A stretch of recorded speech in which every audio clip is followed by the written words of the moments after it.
voy a poner el puntero. Bueno, el teórico de hoy es intoxicación por medicamento, que está relacionado con el trabajo práctico próximo, que es determinación de ácido salicílico, salicilato. Teóricamente siempre, antes tendríamos que hacer el práctico, pero bueno.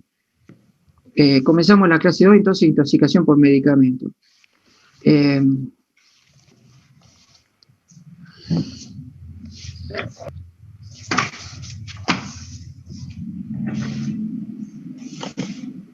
Espere que está pensando, ahí está. Bueno, el tema de intoxicación por medicamento, desde el punto de vista toxicológico, es muy importante. Me fui. A ver. ¿Salí de la pantalla? No. Salí de la computadora. Sí, está en blanco, pero... Bien. Disculpe. Se ha detenido. Aceptar.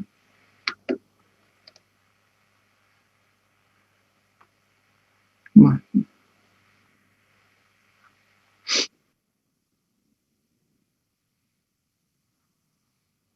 Bastante.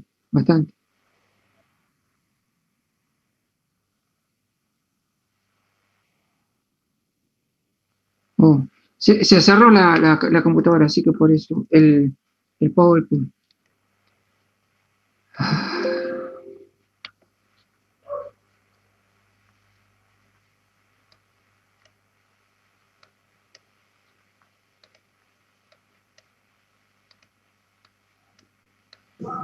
363 en Capital, Maggie. Oh.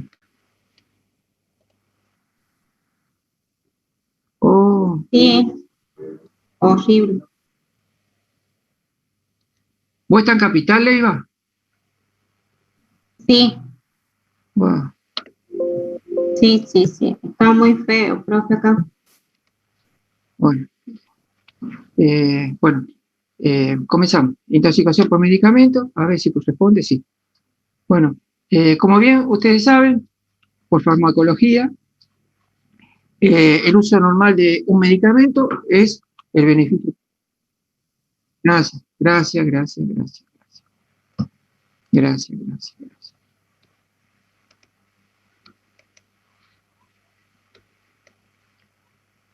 Hoy es el día que todo sale mal. Bueno. Totalmente, más que nunca. Bueno, ahí estamos. Bueno, gracias. Bueno, decía, como ustedes bien saben, por farmacología, el medicamento tiene siempre un objetivo de su beneficio terapéutico, pero como ustedes también saben, el medicamento puede producir distintos efectos no beneficiosos, como puede ser intoxicaciones por sobredosis, ya sea voluntaria o involuntaria. Como ustedes saben, involuntaria es el típico caso de la abuela que se olvidó que se había tomado la medicación o no y la toma repetitivamente hasta empezar a una dosis complicada.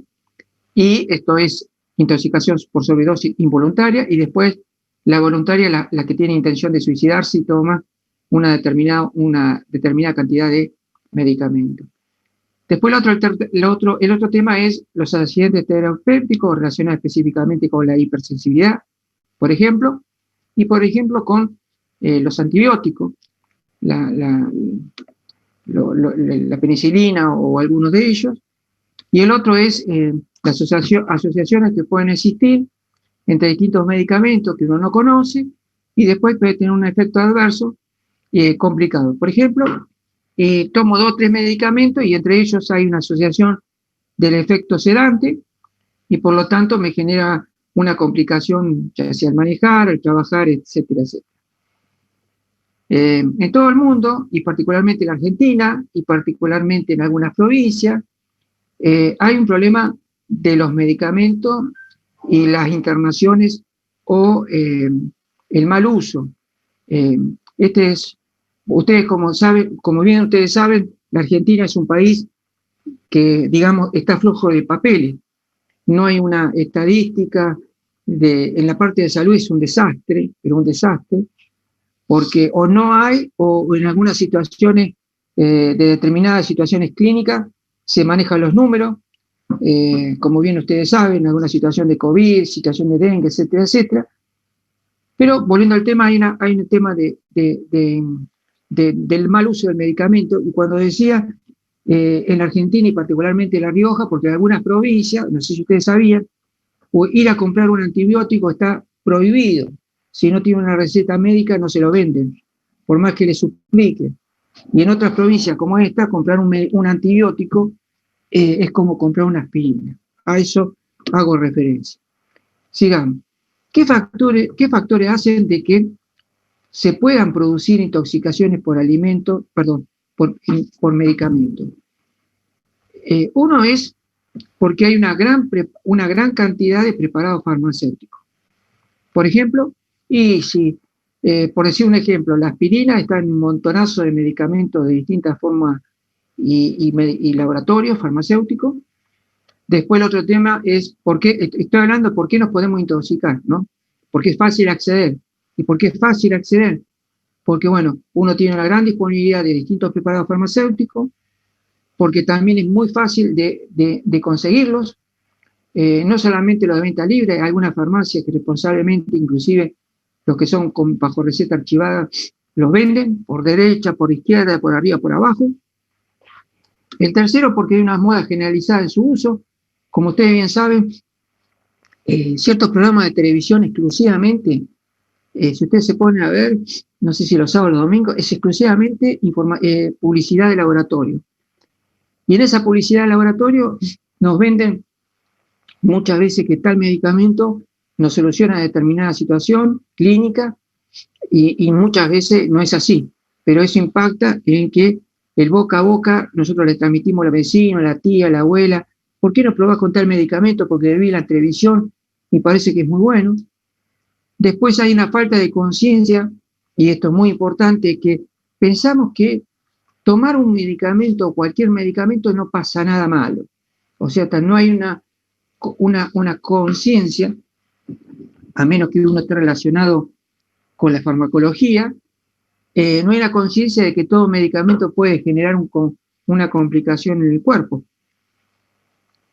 Y el otro tema, me faltó cerrar el paréntesis acá, y el otro tema de que puede haber un problema de intoxicación por el típico descuido de los padres.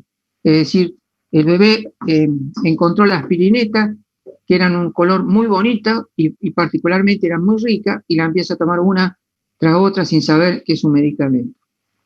Por lo tanto, y seguimos desde el punto de vista de intoxicación, y si ahora pasamos a la parte de intoxicación que roza la parte legal, tenemos 4 tipos de intoxicación por medicamento.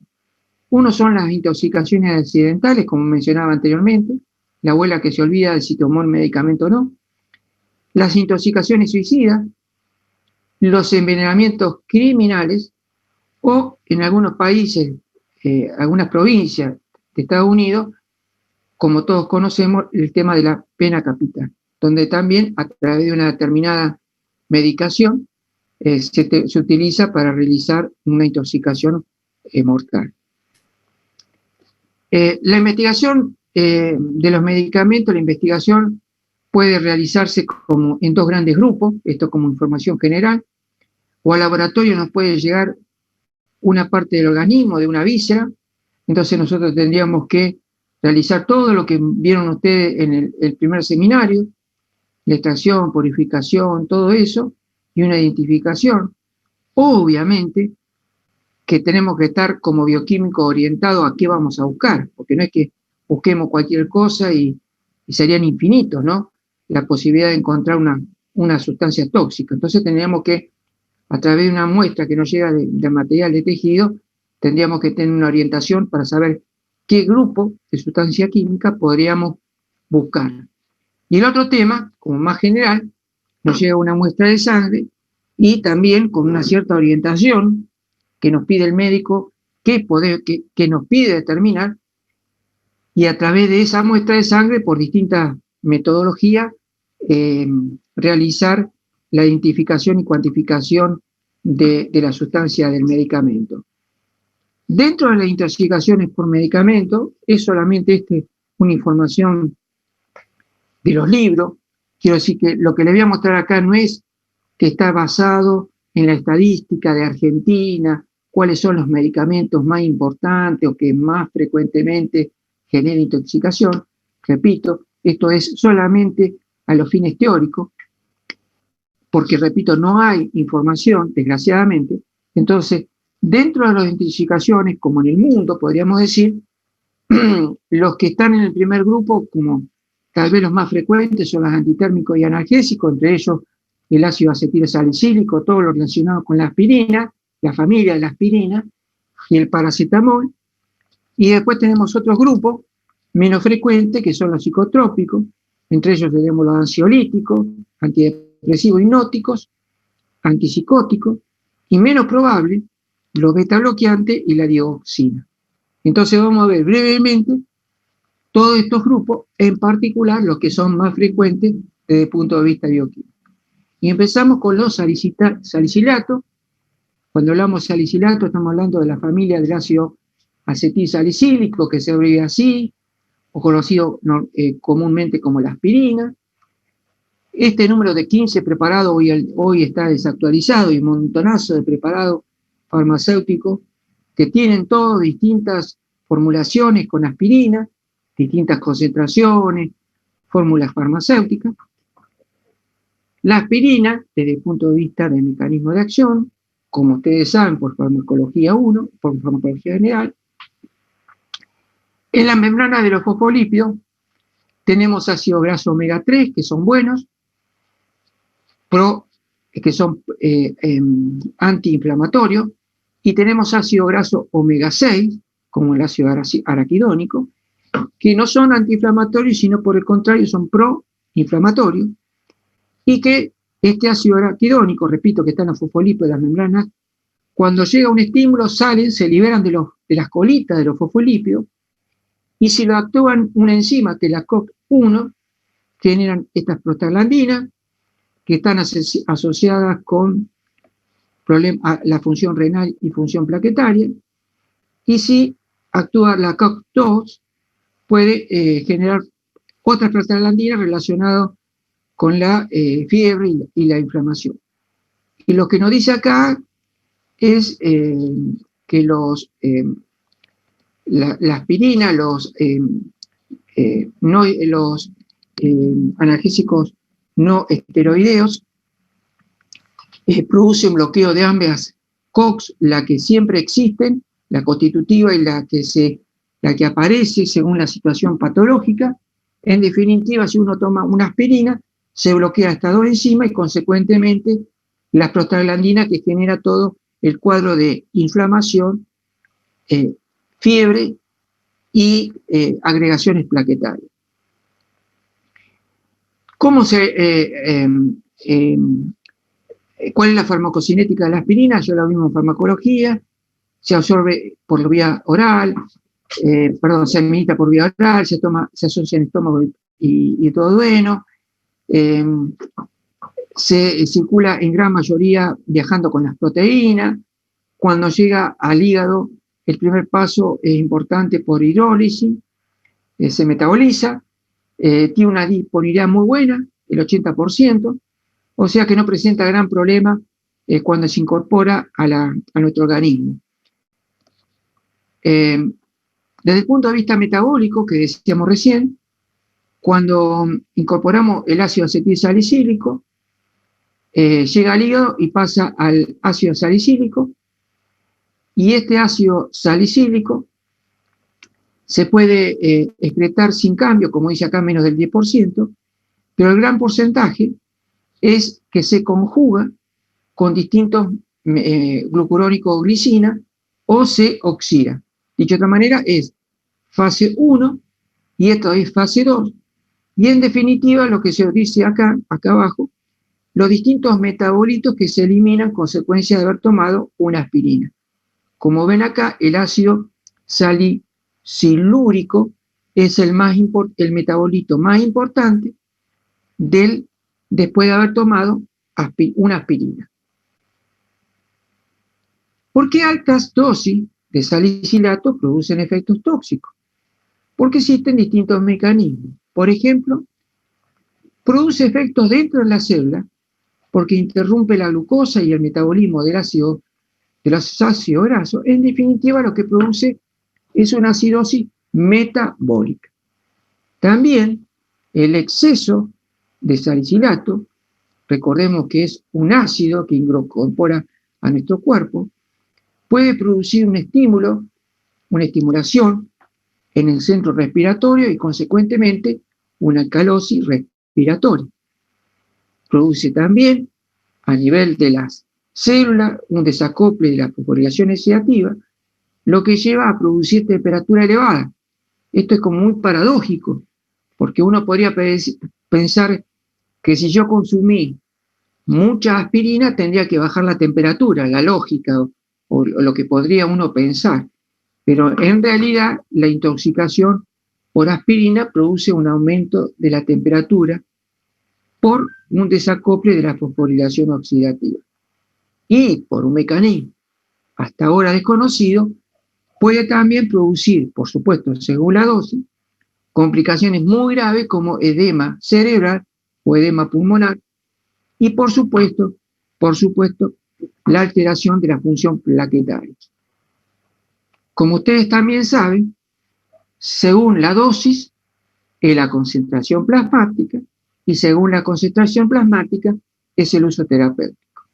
Ejemplo, si el médico nos quiere indicar una aspirina por el dolor, porque tenemos fiebre, o porque tengo un problema de las plaquetas y quiero tener un efecto antiplaquetario, me va a dar una baja dosis de aspirina, cuya concentración plasmática va a oscilar entre hasta 10 miligramos por 100 mililitros. En caso que quiera un efecto antiinflamatorio más importante o el efecto uricosúrico, el doctor me va a indicar que tome más de un comprimido por día para aumentar la concentración plasmática y conseguir el efecto terapéutico. Pero si yo me automedico, no sé nada y tomo de más, superado una determinada concentración de aspirina en nuestro cuerpo, comenzamos con problemas en el oído, zumbidos, ruidos, disminución de la función renal, vómito, y a medida que vamos aumentando la dosis y lo hacemos por mucho tiempo, siempre recordemos que el daño está relacionado con la dosis y el tiempo, lo vimos de la clase número 1, decía, si tenemos más cantidad de aspirina, ya comenzamos a tener más problemas de coagulación, más problemas auditivos, y después llegamos con problemas de la acidosis metabólica y podemos tener un desbalance metabólico muy importante en nuestro cuerpo. Todo esto desde el punto de vista de relación entre la dosis que tomamos de aspirina con efectos terapéuticos y o tóxicos, según el umbral que pasemos de concentración plasmática.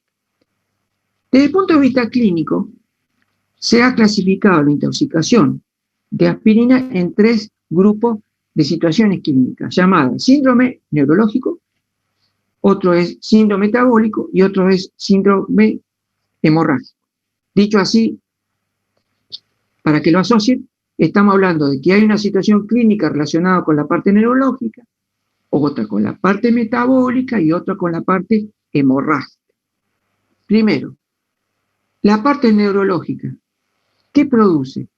La aspirina comienza estimulando el sistema nervioso central y si seguimos con la dosis, con el tiempo, en vez de estimularlo, después deprime el sistema nervioso central y consecuencia de eso produce respiración profunda, rápida y fatigosa, produce, como dije anteriormente, problemas a nivel auditivo, problemas vértigo, delirio, alucinaciones, inclusive, si seguimos aumentando la dosis, convulsiones, edema cerebral, hipertermia, siempre aumento de la temperatura, coma y eventualmente producir la muerte. Todo esto dentro de las alteraciones neurológicas.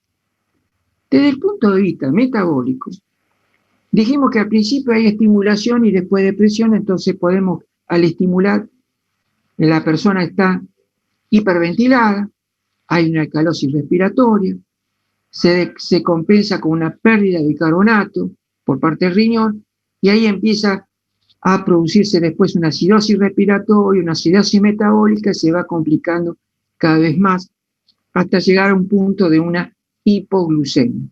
Todo esto, alteraciones también metabólicas. Y desde el punto de vista de hemorragia o coagulación, obviamente que se produce alteraciones en la plaqueta y particularmente disminución de la plaqueta, y las plaquetas no funcionan tan bien. Hay una disminución en la adhesividad de las plaquetas y un aumento de la fragilidad capilar. ¿Cómo el laboratorio puede ayudar a la clínica, al médico, en caso de intoxicación por salicilato? Esto es muy importante porque es una prueba muy sensible, muy sencilla, que uno la puede hacer, ustedes, futuro bioquímico, la pueden hacer estando en una gran ciudad o estando en un pueblito. Y esto sería muy bueno que lo pueden implementar el día de mañana. Desde el punto de vista, digo, de la intoxicación, ¿cómo puede ayudar el laboratorio?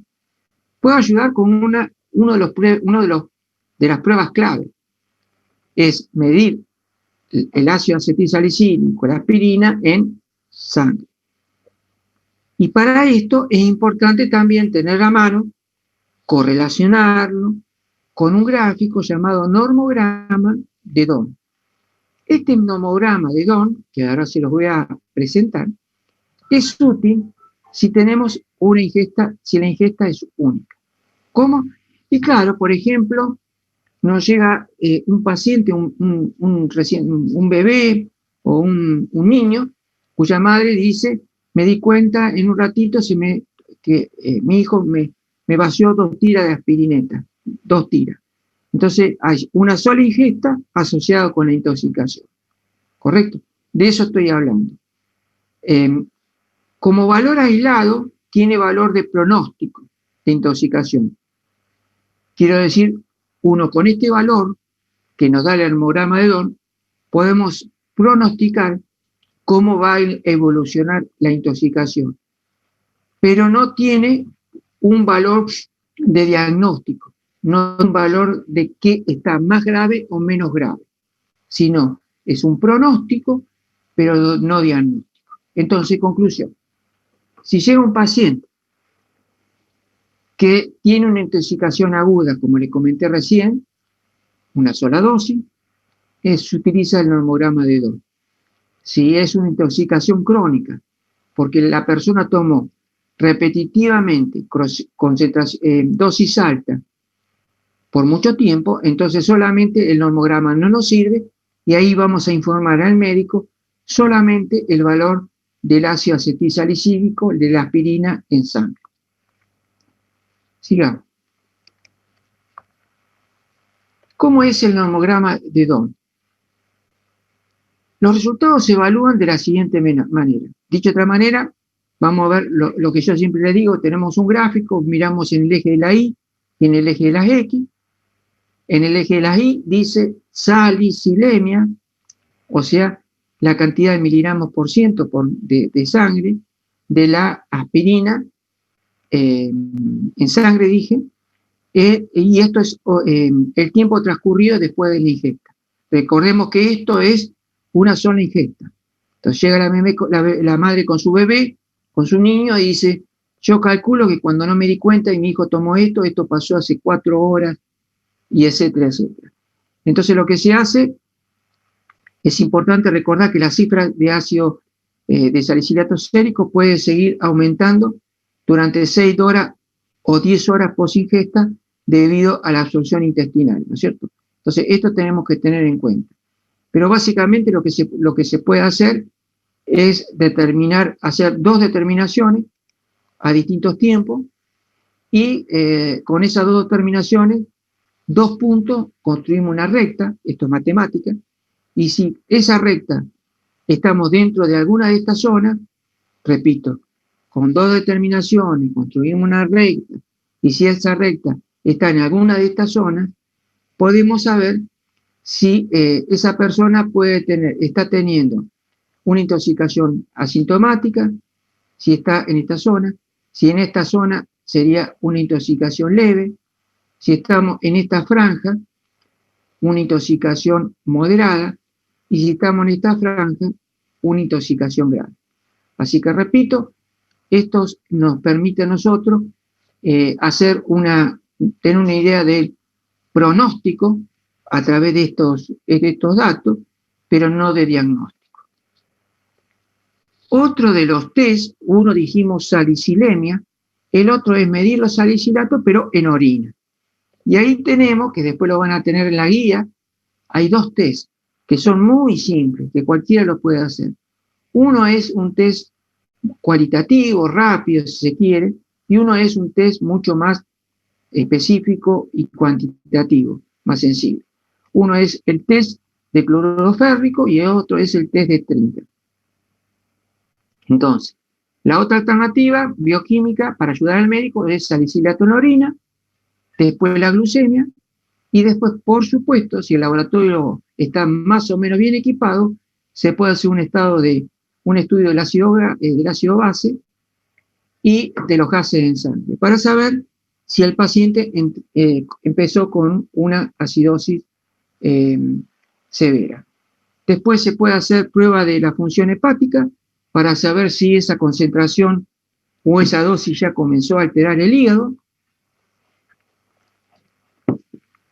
La complicación hepática, como ustedes ya saben, va a estar determinada por un aumento de los indicadores de fosfatasa alcalina, bilirrubina, las transaminasas, el coagulograma y el hematocrito también importante, y también importante una muestra, si se requiere, una punción de líquido cefalorraquídeo para medir el ácido salicílico. ¿Cuándo? Cuando el médico está suponiendo de que la cantidad de ácido salicílico ya está pasando está atravesando la membrana y por lo tanto está complicando el sistema nervioso central. ¿Y cómo puede suponer eso? Y porque a lo mejor comienza con algunos síntomas de indicación del sistema nervioso central, como puede ser las convulsiones. Sigamos. ¿Cuáles son los tratamientos? Vimos hasta acá cómo se puede intoxicar, vimos hasta acá cuál es el mecanismo por el cual el salicilato produce el daño, vimos hasta acá cuáles son las pruebas bioquímicas y ahora cuáles serían los tratamientos. El tratamiento depende qué tan rápido llegó ese paciente intoxicado a la guardia del hospital o al médico. Si eso es tratamiento precoz, significa el paciente llegó rápidamente, el médico supone que si llegó antes de las 4 horas, gran cantidad de la aspirina o aspirineta está en el estómago, por lo tanto es conveniente y es útil, lavado gástrico, agua y bicarbonato, seguido del carbón activado, o sea, lavo y si me quedó algo, lo pego y con el carbón activado lo absorbo y lo elimino por materia fecal. Y si el paciente no llegó temprano a la asistencia clínica, la otra alternativa, el paciente está en un estado complicado, el médico utiliza la alcalinización de la orina con bicarbonato vimos farmacología, para que pase la forma no ionizada a forma ionizada a forma no ionizada y de esa forma eliminarse más rápido. Porque recordemos que la forma ionizada, cuando llega a los riñones, se vuelve a absorber. Con respecto a si tenemos más cantidad de ácido no ionizada, no se reabsorbe y se elimina. Para lo cual necesitamos que el pH de la orina sea un poquito alcalino, 7,5 y 8. ¿Correcto? Y lo conseguimos, por ejemplo, decía, con el bicarbonato. Sigamos.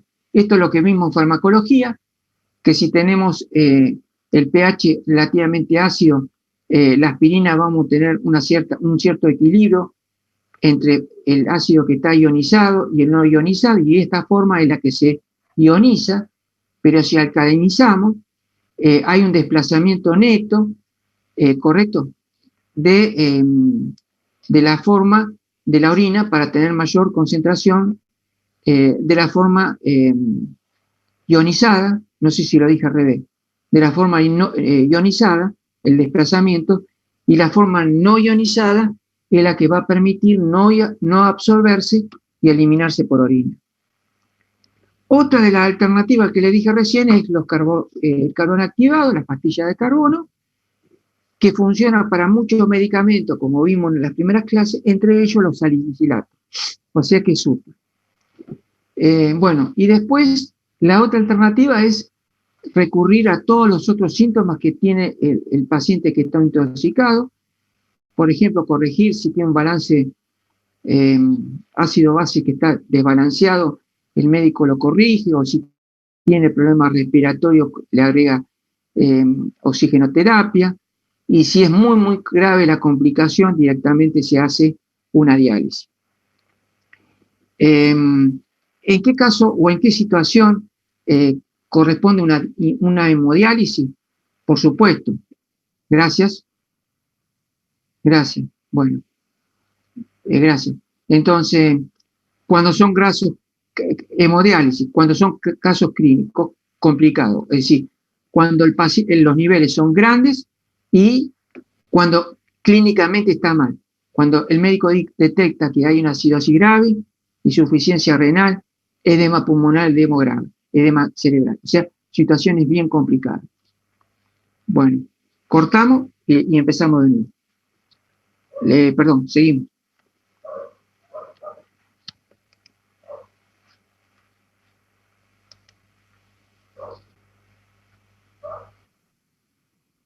Gracias.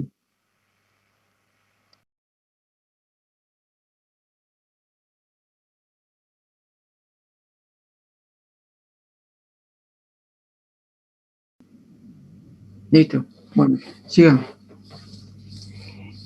Bueno, entonces vimos todo relacionado con la aspirina. Ahora empezamos con el paracetamol.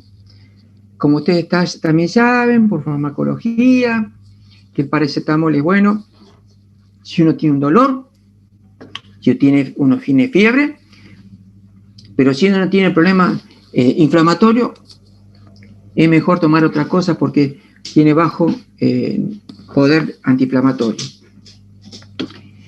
Bueno. Sí.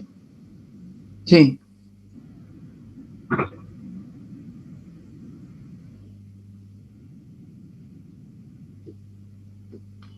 Mira, la explicación, está buena tu pregunta, pero seguramente porque los otros medicamentos deben complicar al paciente. Seguramente. Es un hecho.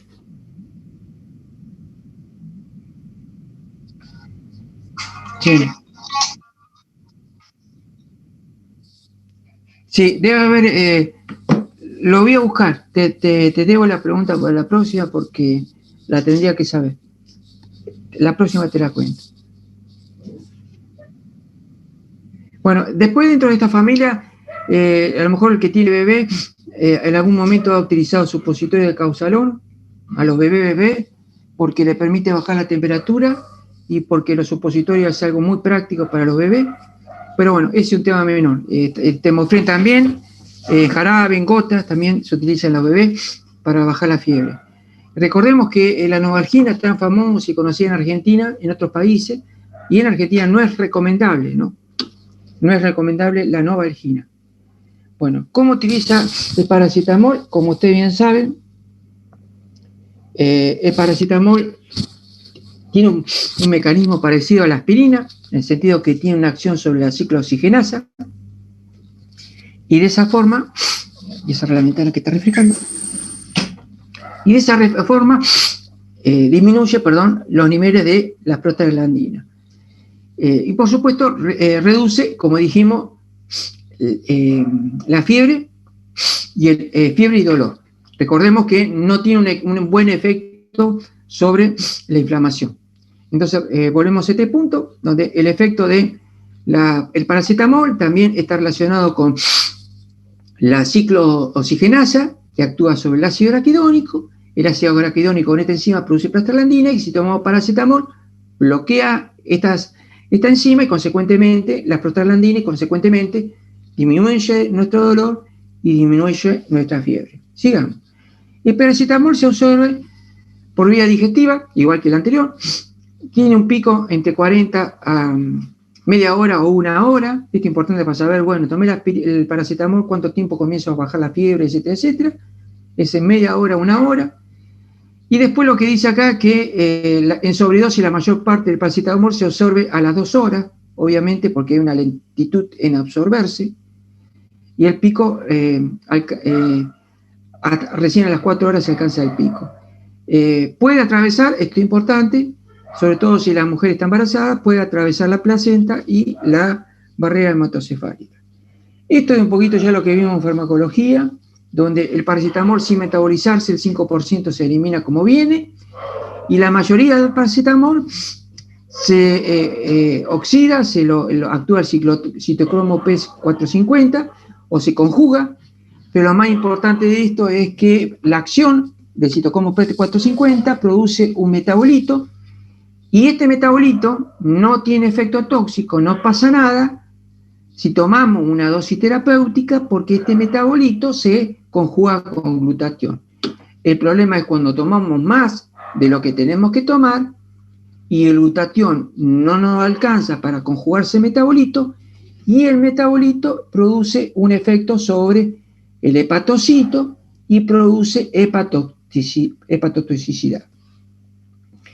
Intoxicación aguda, se saturan las vías habituales, todo lo que les dije recién, y se produce el daño tóxico.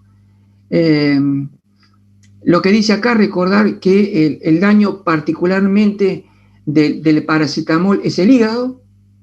¿Por qué digo lo que digo? Porque si recordamos, para comparar con el ácido, con la aspirina ataca distintos lugares, ataca desde las plaquetas, el hígado, el sistema nervioso central, la respiración, actúa sobre distintos blancos.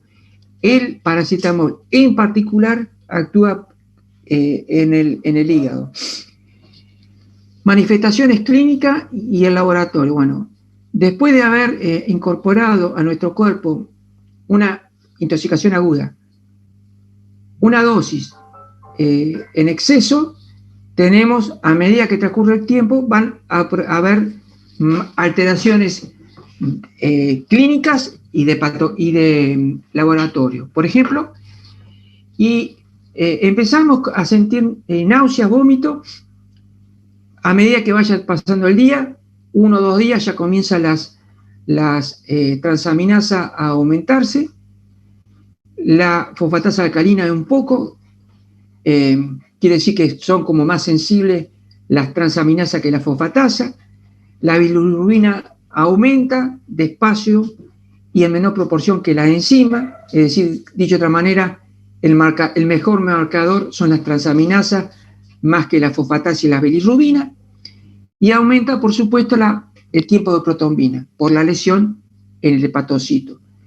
Y si se sigue el tiempo, comenzamos ya a una alteración más profunda del hepatograma y hemorragia por coagulopatía, y esto es porque el hígado deja de producir factores de coagulación y vienen las consecuencias, y cada vez es más grande el daño en el hígado. Parecido al normograma de Don que vimos recién para la aspirina, con con el paracetamol tenemos otro normograma llamado Rumac-Mateu, el cual también relaciona eje de la Y, concentración plasmática del paracetamol, eje de la X, el tiempo que transcurrió después de la ingesta del paracetamol. ¿Y qué nos dice? Nos dice la probabilidad del daño hepático, no diagnóstico, sino pronóstico. Entonces lo que dice acá es, tenemos el gráfico 1, paciente sin problemas hepáticos, y el gráfico 2 serían pacientes con hepatopatía. Dicho de otra manera, tenemos que también hacer dos determinaciones en dos puntos distintos, construimos una recta y según esta recta podemos saber si hay no riesgo, si hay un riesgo probable, un riesgo tardío de producir un daño hepático. No sé si soy claro y tienen alguna duda. Sigamos. ¿Cómo usar el nomograma si no se conoce el tiempo de la ingesta, de cuánto tiempo pasó con el consumo de paracetamol? Si no se conoce, se hace una determinación al ingreso del hospital, del centro médico, y otra a las 4 horas. Y de esa forma, 2 puntos construimos una recta. Entonces, dosis única, similar a salicilemia, utilizamos el nomograma. Si es intoxicación crónica, podemos hacer varias dosis, pero en definitiva, más que informar el nivel de plasma de paracetamol, no podemos informar más que eso. Que los niveles están aumentando o los niveles se mantienen o disminuyen. ¿Cuáles son los tratamientos? Igual que el ácido acetilsalicílico. Lavado, si llegamos por supuesto rápido, lavado gástrico y carbón activado, y una situación similar a la intoxicación con salicilato.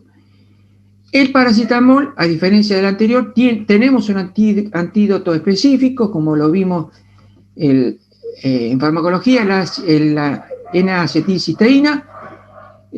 ¿Se puede utilizar en cualquier caso de intoxicación? No, solamente cuando el paciente llega rápidamente al consultorio, hasta las 24 horas, se puede utilizar este antídoto. Más de ese tiempo no es útil. Como ustedes bien saben, este medicamento lo que hace es permitir que se siga conjugando y disminuir ese metabolito que era tóxico. Eso es lo que está acá. El medicamento aporta glutatión y el glutatión lo que hace es conjugar ese metabolito que era tóxico y eliminarlo. Y de esa forma reducir el daño tóxico consecuencia de la intoxicación. Pasamos ahora a otra familia de sustancias, medicamentos que pueden producir toxicidad, intoxicación, que son los famosos ansiolíticos. Entre ellos tenemos el flunitrazepam, el famoso Revinol, el diazepam, el Valium, o el clorazepato, que es el Transilium. Como ustedes saben, estos medicamentos actúan sobre el canal del GABA. Como ustedes saben, el GABA es un neurotransmisor inhibitorio del sistema nervioso central. Por lo tanto, si yo tengo demasiada dosis, el sistema nervioso central se va a deprimir. Si se va a deprimir, vamos a tener todo para abajo. Depresión respiratoria, sedación, somnolencia, sumado a la hipotensión, se me baja la presión y disminuye la temperatura corporal. Entonces, lo que dice acá es que las intoxicaciones habitualmente no son graves, salvo, por supuesto, dependiendo de la cantidad que se consume, pero salvo que exista una patología previa o que el paciente tomó demasiadas benzo consumida, por ejemplo, con demasiado alcohol. Entonces eso hay una potenciación y eso genera lo que dice acá, las consecuencias de esa potenciación. Sigamos. El diagnóstico, ¿cómo se hace? A través de una revisación médica, si es posible en el laboratorio, no es tan común, determinar a través la benzodiazepina en sangre y en orina, lo ideal, y si no, se puede medir la saturación de oxígeno para que nos dé una idea al médico de la presión respiratoria. También en algunos casos el médico pide una radiografía cuando hay una broncoaspiración y si hay o se sospecha con ingesta de otro fármaco, se debe hacer un electrocardiograma. Para el tratamiento de la intoxicación de benzodiazepina, por suerte, hay un antídoto parecido al paracetamol, que también hay un antídoto, y está el famoso farmacología antagonista de los receptores benzodiazepina, llamado flumazenil o flumazenilo. Correcto, entonces, tenemos como alternativa para el diagnóstico, para el tratamiento de intoxicación aguda. Si llegamos rápido, lavado gástrico y carbón activado. Y la otra alternativa sería el antídoto. El antídoto lo que va a hacer es tratar de revertir todos los problemas, el desastre que está haciendo la estimulación de los receptores GABA, consecuencia de las benzo. Depresión respiratoria, todo lo que vimos. Entonces, de esa forma llega el antagonista y empieza a bloquear el sobreestímulo de la benzodiazepina, el receptor GABA.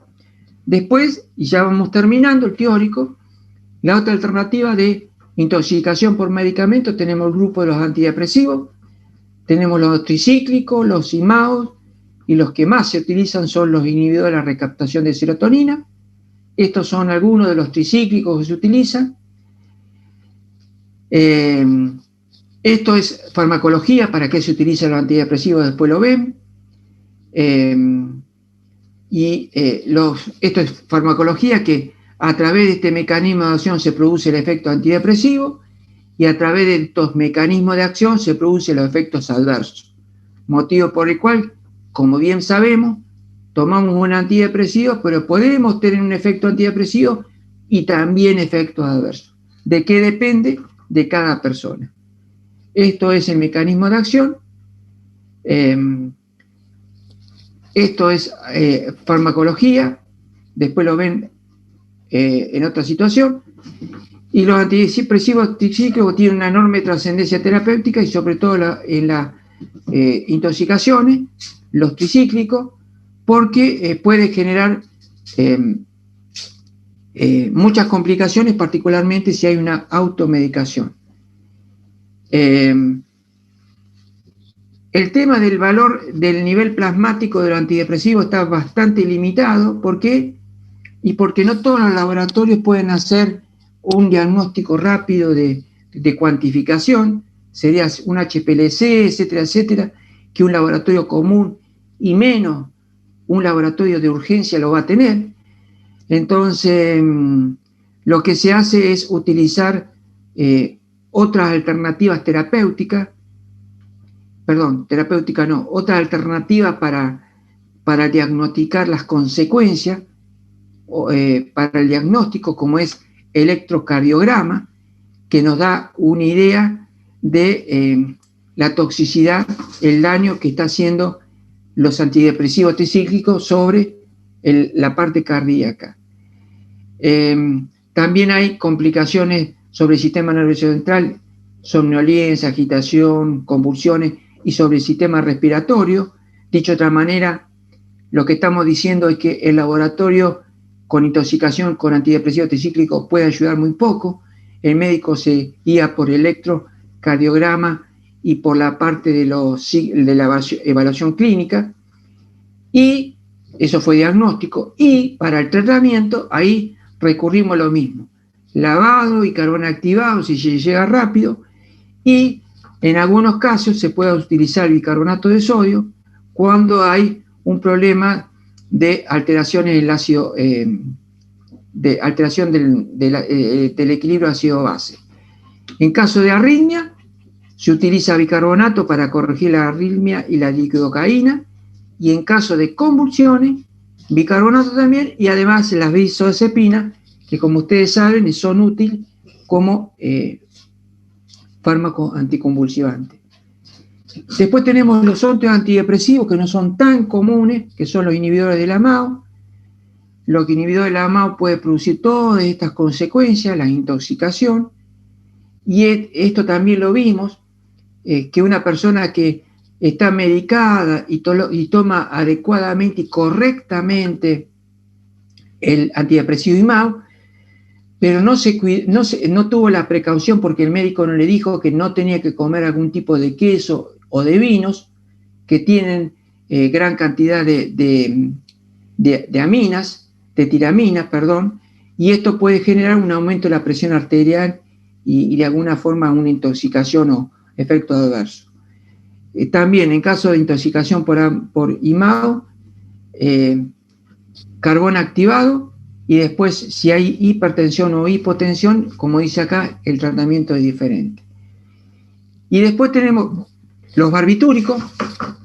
Como ustedes saben, los hipnóticos barbitúricos en general no se utilizan, a diferencia actualmente, cuanto mucho es el tiopental como anestésico, pero no son tan comunes, cuanto mucho el fenobarbital como anticonvulsivante. El receptor ya saben. El tema de los barbitúricos es complicado porque tiene un índice terapéutico muy bajo, entonces es muy posible que un pequeño aumento produzca efectos tóxicos. Entonces empezamos a observar que podemos tener una situación precomatosa, o sea, antes de entrar en un coma, podemos tener una sensación que estamos en coma, o podemos tener una situación de terminal, ¿no es cierto?, que produce la muerte. Bueno, para los tratamientos, según esa situación, que si estoy ante el coma, en coma o casi en un coma muy, muy profundo, van a ser distintas situaciones, como vemos acá, si una situación precoma, lavado gástrico lo más rápido posible. Si estoy en un coma, la diuresis forzada alcalina. Si estamos en otra situación, también hemoperfusión con carbono o hemodiálisis. Después tenemos como antipsicótico la clorpromacina, la haloperidol y la metoclopramida, que también se puede producir cuando hay sobredosis o cuando se utiliza una sobredosis con fines de suicida o en forma accidental. Los antipsicóticos pueden producir desde un problema de depresión respiratoria a convulsiones tipo manifestaciones parkinsonianas, y la muerte puede llegar a producirse por complicaciones cardíacas. El laboratorio también puede existir la posibilidad, dependiendo de la complejidad del laboratorio, que uno pueda determinar cuantitativamente la existencia del fármaco, y esto es por cromatografía o inmunoanálisis, pero es muy, muy sofisticado. El tratamiento de lavado gástrico y carbón activado, y el monitoreo por parte de las convulsiones o la parte de alteraciones cardíacas y respiratorias. Y con respecto a los bloqueantes también pueden producir alteraciones de intoxicación. En particular, el propanolol es el medicamento que más se utiliza y puede conseguir producir producciones. Perdón. Sí, ya terminó el tiempo.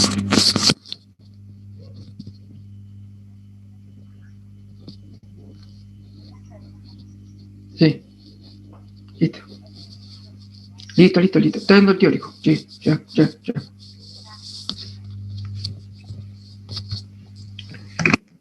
Perdón, decía, la intoxicación por beta bloqueante produce a nivel cardiovascular o también efecto a nivel neurológico.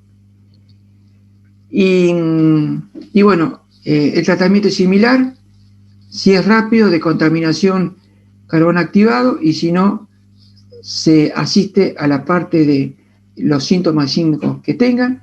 Esto hace referencia a los beta bloqueantes, y porque la intoxicación por beta bloqueante está relacionado con el glucagón, y por lo tanto puede producir alteraciones en el nivel de la glucemia.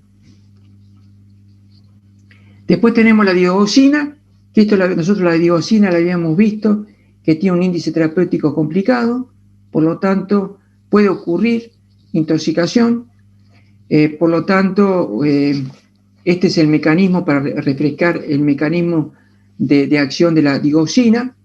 Esto es la misma diapositiva. Y la intoxicación de la digoxina puede tener síntomas digestivos, síntomas neurológicos y, por supuesto, manifestaciones cardíacas que pueden ser muy complejas. Por lo tanto, ante la sospecha clínica, la intoxicación, se hace un ionograma, se evalúa la función renal y electrocardiograma. Y por supuesto, los niveles de dioxina, que eso nos puede dar una idea de la situación de complicación que tiene el paciente con intoxicación. Y además, los gases en sangre para determinar si existe acidosis o no. El tema de la dioxina y del potasio, esto es muy importante. El potasio es indicador de la toxicidad aguda de la dioxina.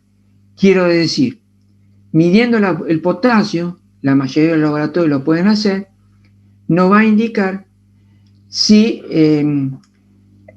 cómo puede evaluar, el pronóstico de la enfermedad, si ese paciente tiene posibilidad de recuperarse o no, dependiendo del valor del potasio.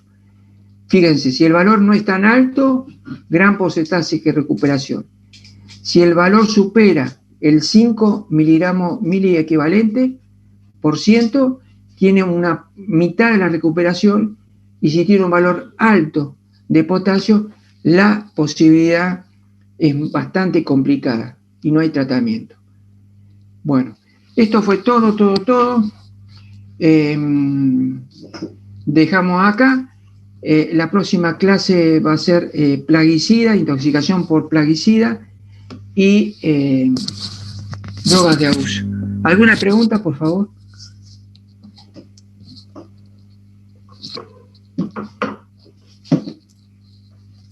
De a uno, que están todos levantando la mano.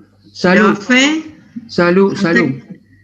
profe, ¿hasta qué tema va a entrar para el parcial? Gracias por preguntar. Y gracias por preguntar hasta qué tema entra. Y no me preguntaron cuántas preguntas tengo que tener para aprobar el parcial. Esa es la pregunta de siempre. De siempre. No sé, eso lo decís vos, yo no digo eso. No, eso lo tengo que consultar con mi perra. Es verdad, profe. Lo tengo que consultar con mi perra. No tengo que preguntar a mi perra. El examen es... ¿Hoy qué fecha es? Hoy es 13. El próximo jueves el examen. ¿Correcto? Junio, profe. Bien. Bien. Bueno, entonces, ¿por qué dije lo que dije? Primero estaba en una fecha, el 26 creo, y después lo cambió usted al 3. Sí, pero el 20 tenemos clase, no es feriado, ¿no? ¿No? Se suspendió el feriado. ¿Eh? ¿Qué hay? ¿Examen? ¿Hay examen el 20? ¿Cuándo hay examen?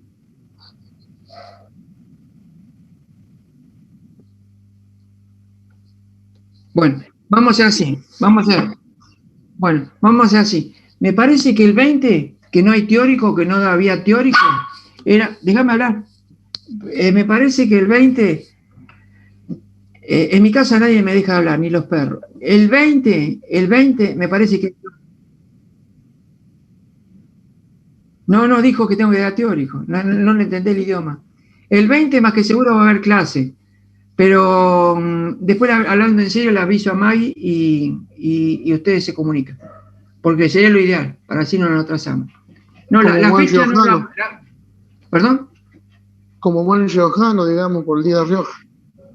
¿El 20 el Día de la Rioja? Claro. Entonces por eso es feriado. Sí, profe, el Día de la Rioja. Bueno, entonces lo dejamos. Bueno, entonces hablando en serio. Ahí está. Y empieza el turno de mayo. Ahí está. El 20, ahí está, gracias. El 20 es el Día de la Rioja y la semana que viene es la semana de examen. Es correcto. Motivo por el cual nos vemos en el examen. Ahí está. Entonces, el parcial sería... O sea, queda un solo teórico, profe, ¿no? El parcial sería hasta el tema de hoy. y con el trabajo práctico la semana que viene. Hasta ahí llegamos. ¿Pero queda un teórico, profe, o no? Ya no. ¿Teórico para terminar la materia? No, perdón. Antes del parcial ya este sería el último. Este es el Sí, último, obvio. Sí. No, entra, no más que esto. Tomo lo que expliqué. Buenísimo. Sí, si alguien quiere estudiar algún tema más, me avisa y le tomo otro tema más. ¿No? profe, Bueno, yo ofrezco. Ustedes son libres. Estamos en una cátedra libre y democrática. Estamos, bueno. dice así hasta ahí nomás. ¿Cómo va a ser Bueno, el parcial? listo, le tomo la palabra, listo. Bueno, hablando en serio, listo. ¿Qué? ¿Cómo va a ser el parcial? Digamos, ¿qué tipo de preguntas? ¿Cómo, o sea, va a ser, cómo fue fármaco? ¿Va a ser distinto? Vamos a hacer un parcial, vamos a hacer un oral, un examen, Así es. un parcial oral y comunitario. Yo digo una pregunta y el que quiere contesta, y el que no quiere no contesta. ¿Le parece bien? No. Más o menos, profe. Creo que sería mejor individual. No, por supuesto, no, es un chiste, no puedo dejarse así chiste, discúlpenme. No, el parcial, hablando en serio, va a ser individual y personal, ¿en serio? Le voy a mandar el día antes a Maggie el orden que entra, entonces, y recién hoy tomé fármaco y hice lo mismo. Entonces ustedes ya saben anticipadamente el orden, y Maggie le va avisando a usted en el grupo quién entra. Van a hacer 3 o 4 preguntas en forma oral, mirando la cámara, de frente, o sea, los ojos tienen que estar de ustedes pegados a la cámara. Yo tengo que verle no el ojo, le tengo que ver la pupila, fíjense lo que le estoy diciendo. La pupila, ¿correcto? Así que el que tiene lente de contacto se lo sacan porque le tengo que ver la pupila. Bueno, ¿listo? ¿Alguna duda? Nos vemos después del examen, así que nos vemos dentro de 3 semanas. ¿Alguna duda? ¿Chiquita, grande? ¿No? Bueno, listo. Estudien mucho. Profe, perdón. Sí. Va a ser todo el mismo día, ¿verdad, el examen? Dale que tengo que ir a cocinar, ya llevo 1 hora de atraso. ¿Cómo? No, pero pregunto si el examen me vamos a rendir todo el mismo día, porque me parece haber escuchado que yo te dijo que iba a distribuirlo o algo así. Sí, hablando en serio, sí. Voy a ver el tiempo que me lleva. Hablando en serio, sí. Pronto te voy a contestar esa pregunta, ¿correcto? Ok. Porque son muchos. Hay que ver cuántos son los que están habilitados para, hablando en serio, hacer el trabajo práctico, porque pueden ser que algunos hayan faltado, que la mayoría estén ausentes, etcétera. Así que déjame que esté más cerca al parcial y le contesto a Maggie, o si no me pregunta. Ningún problema. ¿Alguna otra pregunta? ¿No? No. Bueno, listo. Feliz día de La Rioja, feliz examen, feliz cumpleaños, feliz fin de semana, feliz recuperación del COVID, feliz el que no se infecta con dengue. Profe, una sí. consulta, porque no entiendo mucho de tecnología, no sé por qué me sale Yo te veo muy la cámara. muy oscuro. Sí, no, primero me salía. No tenía una vela o algo para verte, por favor. No, eso le quería preguntar si alguien entiende, porque primero me sale todo con luz y después no sé si es la computadora y después me sale oscuro, pero ya me pasó en los distintos prácticos. Disculpame, vos no querés hacer esto para que yo te tome examen así, ¿no es cierto? No, me pasa lo mismo me con la estabas profe del preocupando. Yo práctico. digo, no, me estaba preocupando. Digo, ya me hace esto en el examen, ¿yo cómo hago para ver? Yo no sé si sos vos, sos tu tía, sos tu hermana. No te Ya digo. puedo escribir por si quiere tomarme escrito. ¿Cómo? Que No ya te puedo escucho. escribir por si me quiere tomar escrito. Ah, muy bien. Es más, yo te veo a vos, la que está en la oscuridad, y es como la voz del más allá.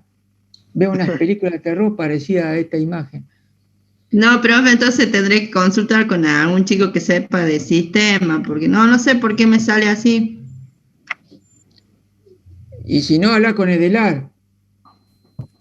Decirle que tenés, Bueno. habla con el gerente, decirle que tenés un examen muy importante, el más importante de tu carrera. Nunca te olvides que vos estás cursando esta y las otras no existen. y bueno, el que el profesor te pide que tenga todas las luces. Eh, O sea, vos fíjate, tenés que tener todas las luces vos y tu casa, las dos cosas. No, sí, profe. Vos tenés que tener O fíjate de todas que última, puede ser que a mí me pasó algo al principio, yo le mandé un mensaje al profe porque no tenía audio. Quizás cada vez que vas ingresando a una nueva sala, digamos, o con los nuevos links, es como que se configura todo de nuevo y por ahí si no tenés suficiente ancho de banda, quedás como mal conectado, pero por eso yo salí, volví a entrar y se me normalizó. Quizás saliendo y entrando de nuevo puedas normalizarlo. No sé, sí, no puede puedo ser, decirte porque yo también Darío, tuve problemas. porque yo ahí lo que me te sale recomiendo. que Sí. sale como interferencia de la señal, me sale en inglés. Yo me tengo que, el mejor consejo es, ante la duda, ya que las cosas no están muy caras, comprate 2, 3 computadoras, 2, 3 celulares y de esa forma, si no funciona uno, funciona el otro. El mejor consejo, ya que todo está barato, aprovecha. ¿Alguna duda hablando en serio? Me tengo que ir, me tengo que ir a cocinar.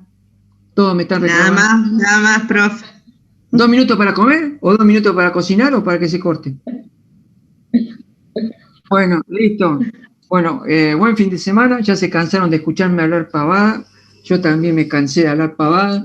Así que bueno, un poco buena onda para el teórico y